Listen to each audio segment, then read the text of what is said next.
Hi campers. It's been a busy day today.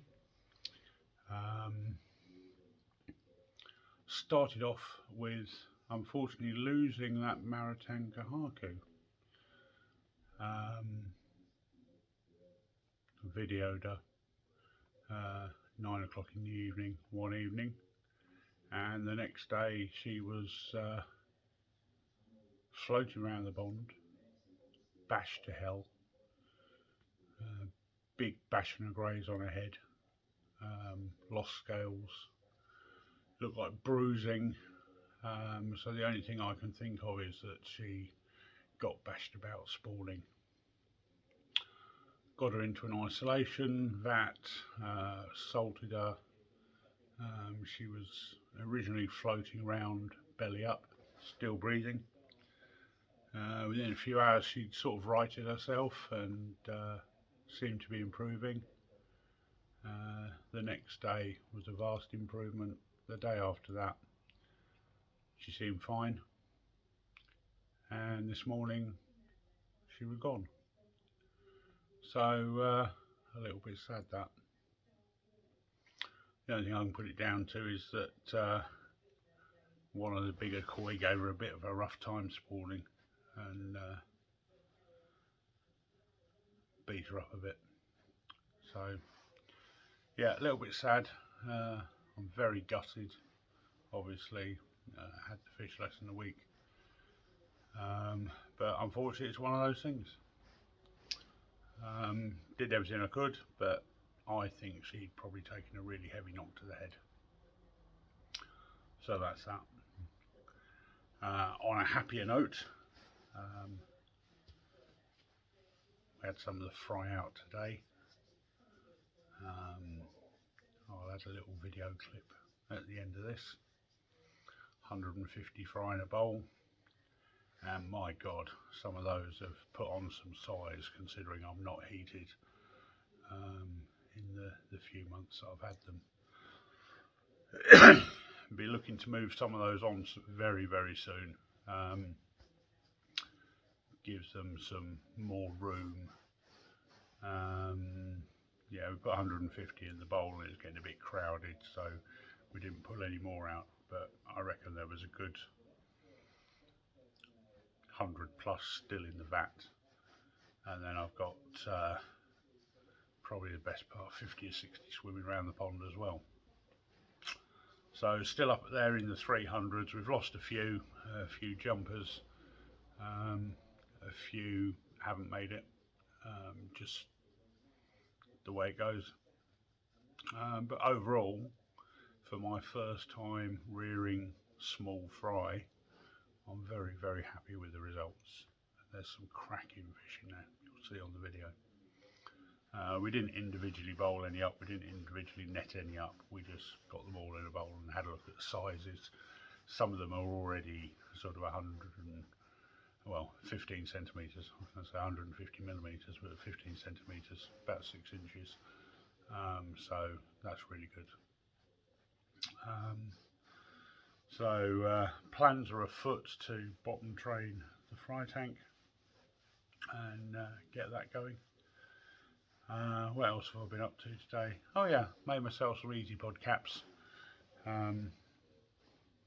inspired by Martin, Devon Koi Pond.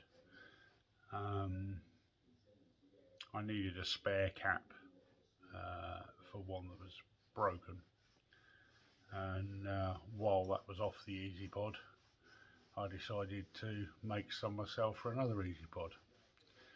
They're not as pretty as Martin's, they're not as good quality, but they do the job, so I'll stick a little video on of that as well. If you're looking for eazypod caps, having had my media boil out of the eazypod a couple of times now, they are well worth what Martin charges for them.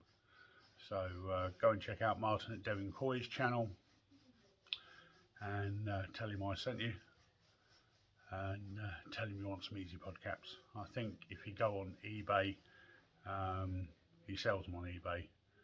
I think it's under his wife's account, so you'll find a young lady's name rather than Martin. But they are available on there. I think they're about 25 quid. Worth every penny. Absolutely worth every penny. Certainly saves you picking up media. And if the media gets into the outer chamber and you've got plates of meat like mine, yeah, it's a nightmare job trying to fish it out.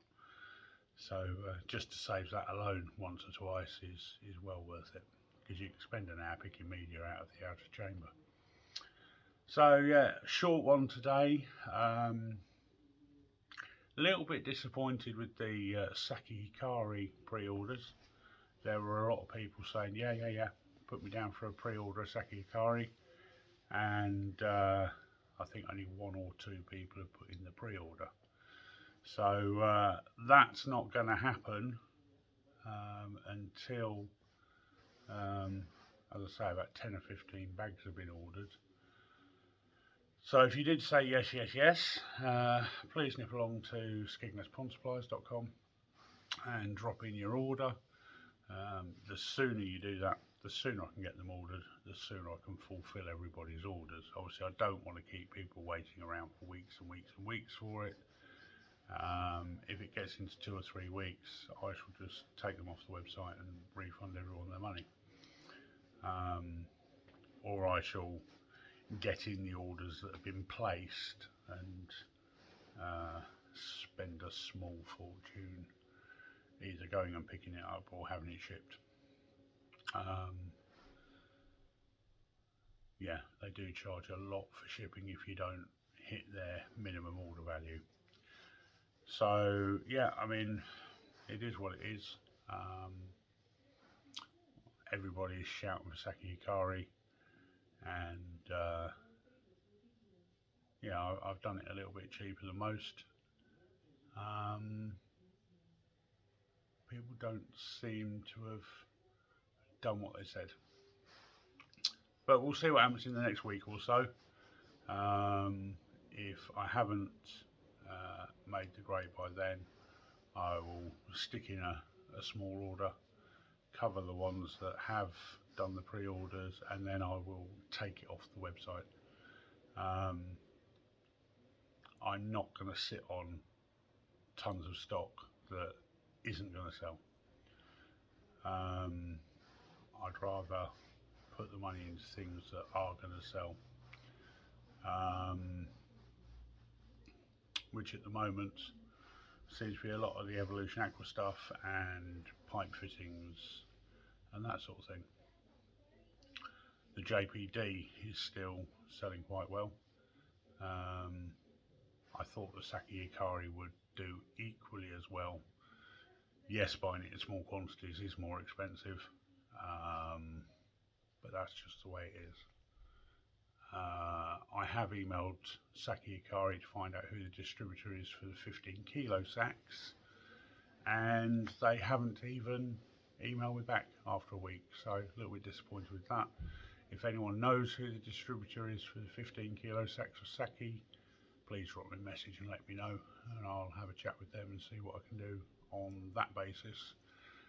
Maybe get a couple of sacks in and sell it loose, rather than the pre-packaged. That might be a better option for some people, who knows. So that's where we're at with that one. Lots of products still being added onto the website. A lot more fittings have gone up in the last couple of days, salt meters, thermometers, various bits and bobs and bits and pieces. Again, if you're looking for something specific and you don't see it on the website, I haven't managed to put air pumps on yet, but if you're looking for an air pump, or you're looking for, I don't know, if you're looking for just about anything, drum filter,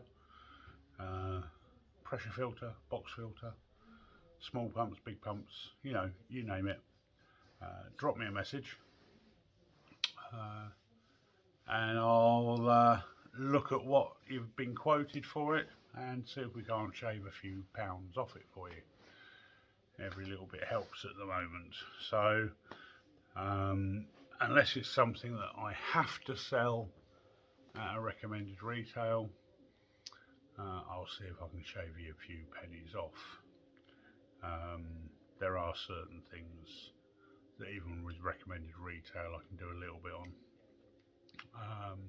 and certain things I can't or shouldn't, shall we say. So yeah, if you don't see what you're looking for on the website, drop me an email or give me a call. Um, Drop me an email with your phone number. I'll ring you, whichever, and we'll see what we can't sort out for you. So yeah, a couple of video clips. Oh yeah, that's what else I've done. I've had a couple of discussions with people lately about moving beds and sizes of moving beds, and people going, "Oh, I've got a 1,000 litre container. I need to put 300 litres of media in it for it to work." And it's always been a bone of contention of mine because the amount of K1, let's talk about K1, let's not talk about other medias, but let's just talk K1, that you put into a moving bed is balanced to how much food you're feeding. So at this time of year where you're peak feeding, that's where you work out how much K1 your filter needs. 50 litres of K1 will deal with approximately 275 grams of food at average protein levels. That's the research that's been done. So I hear people saying, "Oh, I've got 6 fish and I've got a 100-litre moving bed," and it's like, I'm still getting high nitrite, or I'm getting trace nitrite. Now I heard this a couple of years ago now. Somebody had a massive moving bed and they had trace nitrite, and they tried everything, and then they spoke to Evolution Aqua, and Evolution Aqua said, "Take some of your media out, take 100 litres out." This guy has quite a big pond with a very heavy stocking level, big fish, and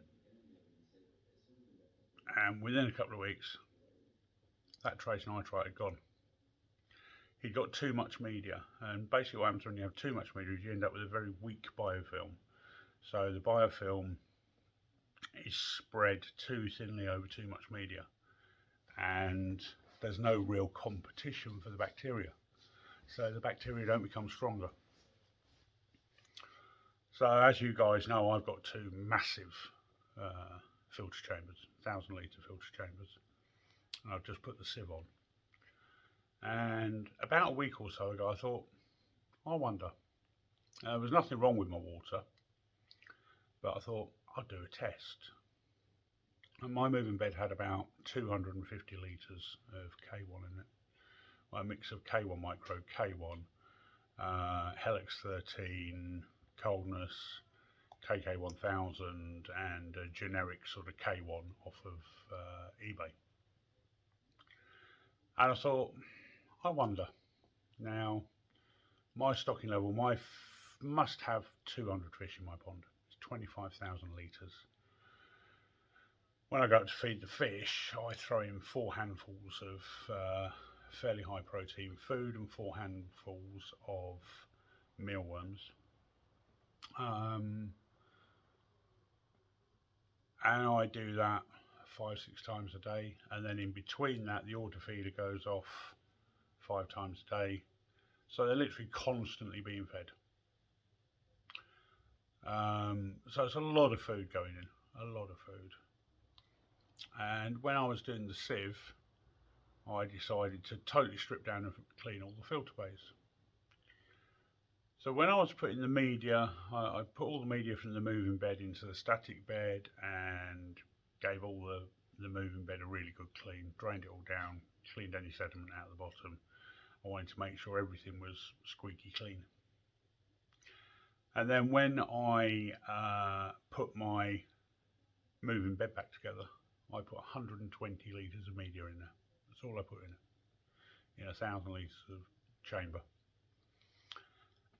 And I thought, I'll just see what happens. I'll give it a week and then I'll do a water test. Now, I'll show you those water tests. In fact, if I move that way, I'll stick them here. Just there. My ammonia and my nitrite. I didn't do nitrate or anything like that. I just did ammonia and nitrite because for me they're the main two. Nitrate generally is fairly harmless unless it's in very high quantities for very long periods of time, and generally doing filter cleans, whatever, it'll get rid of most of it out of your system anyway. As you can see from those water tests, my ammonia is yellow, so it's in the first bit of the range of ammonia, which is safe. And my nitrite is clear, which again puts it in the first range. Now I won't say 0 because it's between 0 and 0.25 on ammonia, same on nitrite. Yeah, nitrite. It's in that first range. And everyone says it's 0, but it's not. It's in the range of 0 to. But as you can see, they're right bang in the safe level. Now that's 200 fish. I don't even know exactly how many, but I would guesstimate 200 fish. From sturgeon to goldfish to roach to tench to orf and koi, from 2 to 3 inch fry, about 60 of those, up to 75 centimetre plus fish. Very heavily fed. And 120 litres in my moving bed. Yes, there is a static bed which will have a biofilm on it, but nowhere near what a moving bed will have. But the moving bed, 120 litres, is dealing with all of that. So food for thought, as far as I'm concerned. I thought I'd actually put into practice what I'd heard and what I say to people when they say, oh, I've got this big moving bed and it's got all this nitrite and I can't shift it. And I say, counterintuitive, take some of your media out. And they think I'm crazy. But if I can feed as heavily as I do, 200 odd fish on 120 litres of moving bed media, I think that goes to prove a point that you don't need masses and masses and masses of moving bed media. You know, after a week of heavy feeding in these temperatures with spawning going on and that many fish, you would expect ammonia to go up. Even a little bit, even into the second range on, and I used the Colombo test kit, and you would expect that to go up, but it hasn't. It's totally stable. So make your own assessment from that. I personally think that people have too much media in their moving beds. I think that unless you're feeding a kilo a day, most ponds will work quite well on a 50 to 100 litre moving bed.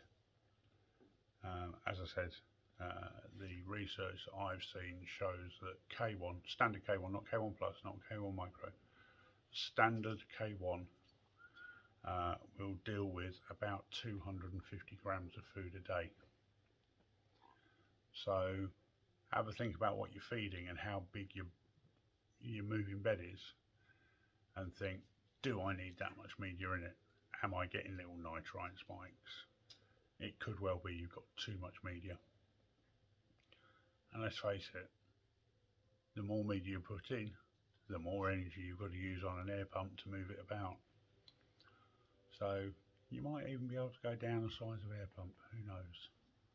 Save yourself a few watts which all add up over a year. So, you've seen the pictures, you've heard the waffle. I'm going to show you 150 fish in a bowl. Until next time, ciao. So today's little project was to make myself some eazypod caps. Not as pretty as Martin at Devon Koi Ponds, yes I know, but I did have a few bits of plastic kicking around and I thought, well, I'll just chop them up with a air disc cutter. So about time to see if they're effective, because I'm about to boil up the eazypod. Well, I couldn't fill the pot up anymore if I tried. And so far, so good. Usually that would be spitting media everywhere, so yeah, seems to be doing the job. If you want a nice pretty set, Martin, Devon Koi Pond, go and check out his channel. He does some really lovely laser cut ones in 6mm perspex, I think it is. They're not that dear. It's only because I had this bit of PP kicking about and I thought, well, I'll just cut some out and see if they work, but yeah, they seem to be working fine. Alright, well, we'll have a look at some of the fish from the grow on. Some of the fry. Oh. Some chags. Some really nice chags in there.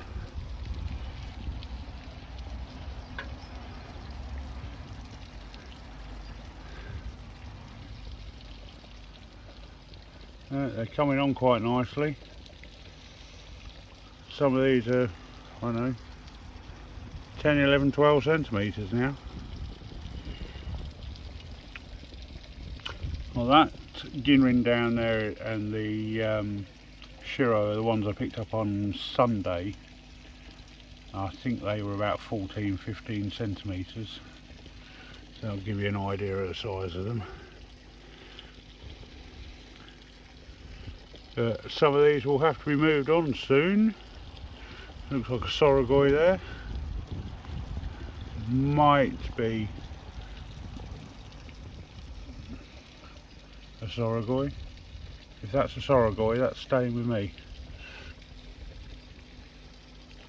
But there's some interesting little fish in there. Surprisingly, not many. I've only noticed one with a bit of gill flare. Surprisingly not many deformities, and these are all Adam Buyer fish, so yeah, they're doing quite well.